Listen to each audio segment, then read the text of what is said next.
Baik, langsung saja kita ke informasi hot news yang pertama. Miliarder teknologi Elon Musk menyerukan Amerika Serikat untuk keluar dari NATO dan Perserikatan Bangsa-Bangsa atau PBB. Ini terlihat dari postingannya 2 Maret lalu di akun media sosial X. Musk menyatakan bahwa ia setuju dengan komentator politik sayap kanan yang mengatakan sudah waktunya bagi Amerika Serikat untuk meninggalkan NATO dan PBB. Pemberitaan ini muncul setelah beberapa anggota Parlemen Republik mengajukan sebuah rancangan undang-undang tentang keluarnya Amerika Serikat dari PBB. Para politisi partai Trump bernaung itu mengklaim bahwa organisasi tersebut tidak sejalan dengan agenda America First pemerintahan Trump.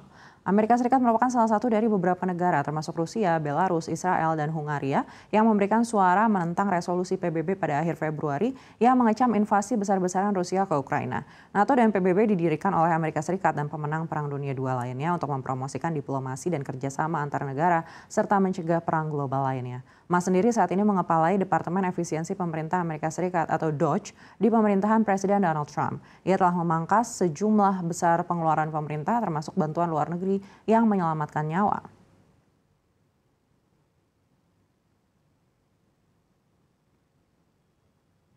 Masih dari negeri Paman Sam, Presiden Amerika Serikat Donald Trump menunjukkan ketidaksukaan ke Presiden Ukraina Volodymyr Zelensky. Hal ini setidaknya terlihat dari pertengkaran verbal keduanya di ruang oval Gedung Putih pekan lalu. Awalnya pertemuan berjalan cukup baik selama 23 menit pertama. Terlihat pertemuan yang sopan meskipun kaku antara seorang Presiden Amerika Serikat dan seorang pemimpin asing. Situasi kemudian memanas setengah jam kemudian. Bahkan ada kesan Trump lebih menyukai Presiden Rusia Vladimir Putin. Mengutip tulisan khusus New York Times, Trump memang tampaknya benar-benar kesal selama diskusi dengan Zelensky karena kata-kata kasar mantan komedian itu ke Putin. Trump yang tidak mengatakan apa-apa selain hal-hal baik tentang penguasa Kremlin itu tampak tersinggung atas namanya dan memarahi Zelensky karena bersikap bermusuhan terhadap orang yang telah menginvasi negaranya. Zelensky pun menjelaskan pernyataan Trump pekan lalu yang menyebut Ukraina memulai perang salah besar. Ia menegaskan Putin memulai perang ini. Trump kemudian tidak setuju, ia mulai menegur Zelensky karena bersikap jahat. Di sisi lain, mengutip Carnegie Politica, publikasi digital yang menampilkan analisis soal Rusia dan Ukraina, Putin pintar mengambil hati Trump. Ini terjadi saat pembebasan Mark Vogel, seorang warga negara Amerika Serikat yang ditahan di Rusia atas tuduhan narkoba terjadi pekan lalu. Trump berbicara dengan Putin secara langsung, dan Putin pun memanfaatkan keinginan Trump itu memperlakukan pria 78 tahun sesuai keinginannya dianggap cepat dan tegas.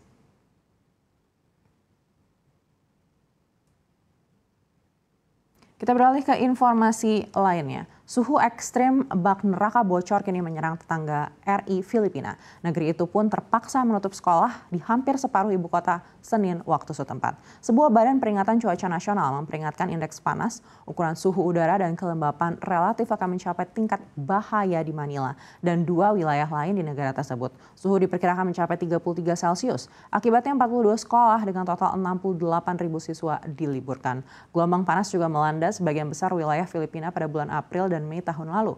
Hal ini menyebabkan penangguhan kelas tatap muka hampir setiap hari yang mempengaruhi jutaan siswa. Suhu di Manila mencapai rekor 38,8 Celcius pada 27 April tahun lalu. Suhu rata-rata global mencapai rekor tertinggi pada tahun 2024 dan bahkan sempat melampaui ambang batas pemanasan kritis 1,5 derajat Celcius. Pada bulan Januari, Badan Anak-anak PBB UNICEF mengatakan cuaca ekstrim mengganggu sekolah sekitar 242 juta anak di 85 negara tahun lalu, termasuk Filipina.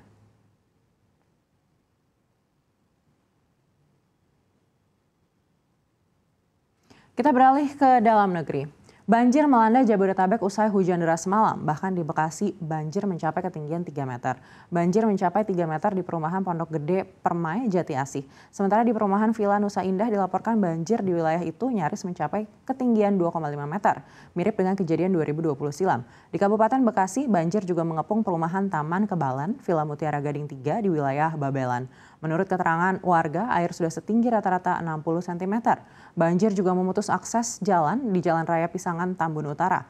Luapan Kali Bekasi membuat kendaraan harus putar balik karena tak bisa dilewati. Mengutip info komunitas peduli Sungai Cilengsi Cikeas, batas air normal adalah 350 cm.